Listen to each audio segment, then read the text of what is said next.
দেখতে দেখতে 15টি রোজা চলে গেল, ঈদের শপিংও শুরু হয়ে গেল। কি করলাম আজ সবকিছু আপনাদের সঙ্গে শেয়ার করব এই ব্লগে। আসসালামু আলাইকুম, hello everyone, this is Silvi and I am from SR stories. I hope you all are doing good. Good morning সবাইকে।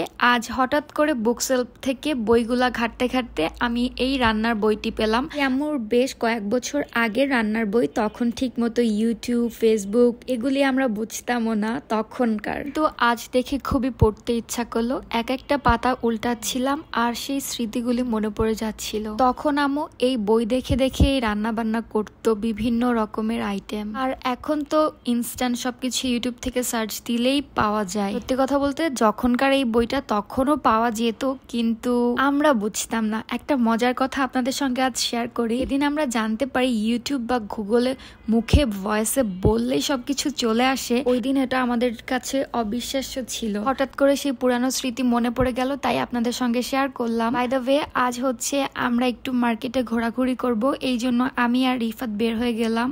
আমরা প্রথমে উত্তরা স্কোয়ারে চলে আসলাম। আমরা গাড়ি বা বাইক কোনো কিছুই নিয়ে আসিনি, কারণ আমি যেহেতু ঘোরাঘুরি করতে খুবই পছন্দ করি, তাই পার্কিং এ একটু ঝামেলা হয়ে যায়। দ্যাটস ওয়াই আর কিছুই আনা হয়নি। আমরা রিক্সায় করে চলে আসলাম উত্তরা স্কোয়ারে। আর গাইস, একটা সত্য কথা বলতে, আজ প্রথমবার আমি উত্তরা স্কোয়ারে আসলাম। অনেকদিন ধরে ভাবছি আসবো, বাট আর আসা হয় না। কিন্তু আমার শপিং এর উদ্দেশ্য করে আজ প্রথমবার আমরা উত্তরা স্কোয়ারেই আসলাম। উঠতে না উঠতেই দেখি তনি আপুর শপ, সানভিজ বাই তনি। চলে গেলাম ভিতরে এবং চয়েস করা শুরু করলাম নিজের জন্য। তেমন কিছু ভালো লাগছিল না, তবে এখানের থেকে পুলিশ প্লাজার আউটলেটে ওনার আরো বেস্ট কালেকশন আছে বলে আমি মনে করি, কারণ এর আগেও আমি ওখানে গিয়েছিলাম এই জন্য। তারপর গেলাম টেলার উইথ আলোতে। টেলার উইথ আলো থেকে নর্মালি আমার অনলাইনে শপিং করা হয়েছে, কিন্তু অফলাইনে কখনোই করা হয়নি। কিন্তু আজ গিয়েছিলাম, ওরকম কোনো ভালো কালেকশন আমার চোখের সামনে পড়েনি। এবছর কেন জানি আমার কাছে কোনো কিছুই পছন্দ হচ্ছে না। কি জানি কেন শুধু আমার সাথে এমন হচ্ছে, নাকি সবার সাথেই এমন হচ্ছে। চলে আসলাম উত্তরা জমজম টাওয়ারে। এখানে ভোগের আউটলেটে আসলাম, দেন আরো অনেকগুলো আউটলেটেই ঘুরলাম। তারপর চলে গেলাম fashionable dresses by Anika Tasnim, আর যেটা আর কি ওখানে। আগের বার ঈদে আমি এখান থেকে শপিং করেছিলাম। তারপর মোটামুটি বেশ খানিকটা ঘোরাঘুরি করার পর নিজের জন্য একটা চয়েস করেছি এবং নিয়েওছি। সেটা এখন আপনাদের সঙ্গে শেয়ার করব না, পরে ঈদের টাইমে আমি দেখাবো আপনাদেরকে আমি কি শপিং করলাম এবার ঈদের জন্য। তা যদি আপনারা দেখতে চান অবশ্যই কমেন্টস করে জানাবেন। যদি বেশি কমেন্টস আসে তাহলে আমি অবশ্যই দেখাবো আপনাদেরকে আগে থেকেই। তারপর বাসায় চলে আসলাম। রান্নার বই যখন পড়ছিলাম তখন আম্মুকে বলছিলাম যে আজ কাবাব বানাবো। আম্মু দেখি আগে থেকে সবকিছু প্রস্তুতি করে রেখেছে, তাই আর আপনাদের সঙ্গে রেসিপি ভিডিও শেয়ার করতে পারলাম না।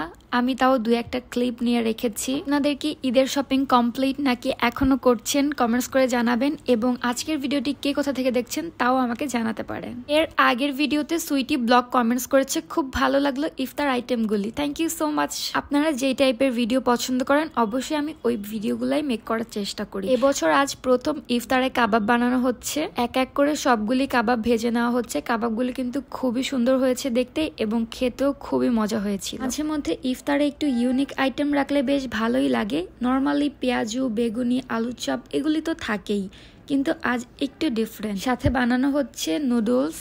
নুডলস আমার ভালো লাগে, এরকম কোকোলা নুডলস বা কি বলে মোটা লম্বা নুডলস গুলা বেশ ভালো লাগে। ছোটবেলায় বেশিরভাগ টাইমে তো এগুলি নুডলসই টিফিনে দিয়ে দিত। সব জায়গাতেই যেন শরবত বানানোর দায়িত্বটা আমারই থাকে। ইসুকগুলের ভুসি দিয়ে ট্যাঙ্কের শরবত বানানো হচ্ছে আজ। আমি কিছু খাবো না করি, কিন্তু আজ কয়েকদিন আমার বেশ খাওয়া দাওয়া হয়ে যাচ্ছে। আমি এবার এটা খুবই ভালো পারি যে রোজা থাকলেও আমি চিনির ব্যালেন্সটা খুব ভালো বুঝি আর কি। একদিক দিয়ে আমি শরবত বানিয়ে ফ্রিজে রাখছিলাম, যদিও এটা ঠান্ডা পানি দিয়েই বানানো হয়েছে। আর অন্যদিকে বেগুনি, পেঁয়াজু এগুলি হচ্ছে ভাজা হচ্ছিল। যত যাই থাকুক এগুলি ছাড়া যেন ইফতার অসম্পূর্ণ থাকে। বাঙালির ইফতার আইটেমে এগুলি তো মাস্ট। সবকিছু দিয়ে আমরা টেবিল সাজাচ্ছিলাম। এদিকে তরমুজ মানে মধু আমার নিজে হাতে বানানো বুন্দিয়া। আজ কিন্তু এক প্রকার শরবত ছিল না, এখানে লাচ্ছি ছিল, তারপর আরো অনেক ধরনের জুস আছে, আপনাদের সঙ্গে শেয়ার করব। তার আগে প্লেটটা খুব ভালো করে সাজিয়ে নেই। এদিকে আম্মু হচ্ছে তরমুজ দিয়ে দুধ রুয়াফজা দিয়ে একটি শরবত বানাচ্ছে, যেটা কেচি দিয়ে গোলা ছিল। কেউ আবার অন্য কিছু মনে করবে না, এটা কিচেনেরই কেচি।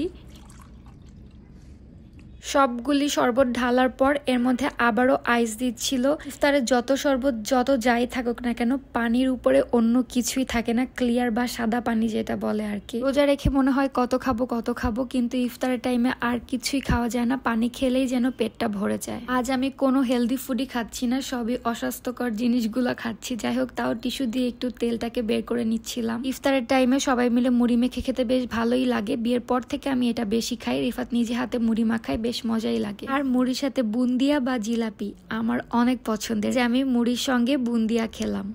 তো এভাবে আজকের ভিডিওটি শেষ করি। নেক্সট টাইম আপনারা কোন টাইপের ভিডিও দেখতে চান অবশ্যই কমেন্টস করে জানাতে পারেন। Thank you so much for the watching this video. আল্লাহ হাফেজ।